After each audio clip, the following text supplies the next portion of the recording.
The first time I saw my generation burst through the fire, there were 16 of them in the circle playing in the dust.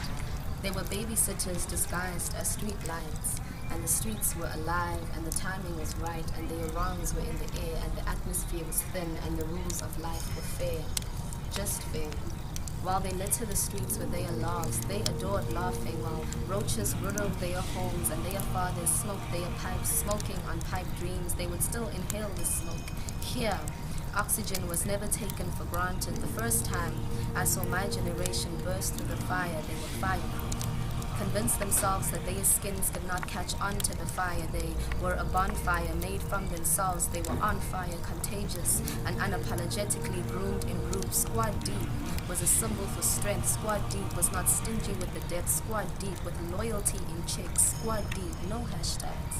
No hashtags. The second time I saw my generation burst through the fire, they wore their flames like armor.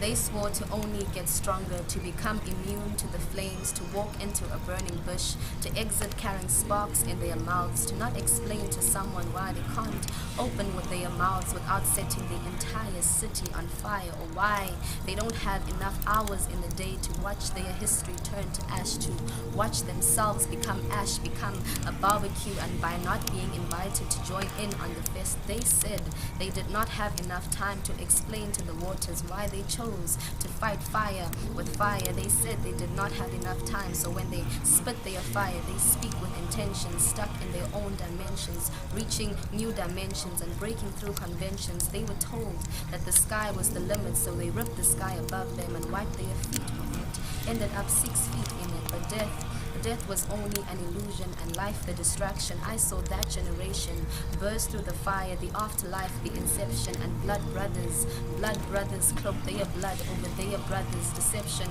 of a real nigger. The kasi was an empty canvas, and art was still expensive. That generation was ruthless. That generation was ruthless. They would look into the eye of oppression and told it to drink the piss of their ancestors. Drink the piss of my ancestors, they would say. The next time I saw my generation burst through the fire, it was lit. They made entry doors of success, their emergency exits. They were bursting through the fire like a flamethrower. They threw a match at it, stole paraffin from their grandmother's house. They have been sinning from the start, ripping pages from the book of Leviticus and rolling holy J's with it. I saw that generation singing to the lyrics of Kendrick Lamar in their mother's tongues, twisting the shackles around their English names to French kiss their mother's tongues. They were here and visible and on fire and fearless, careless, ruthless. They were planting trees to lynch their fears with it, imprisoning their learned knowledge, suffering from post-miseducation disorder. So after every history lesson learned, they were taught.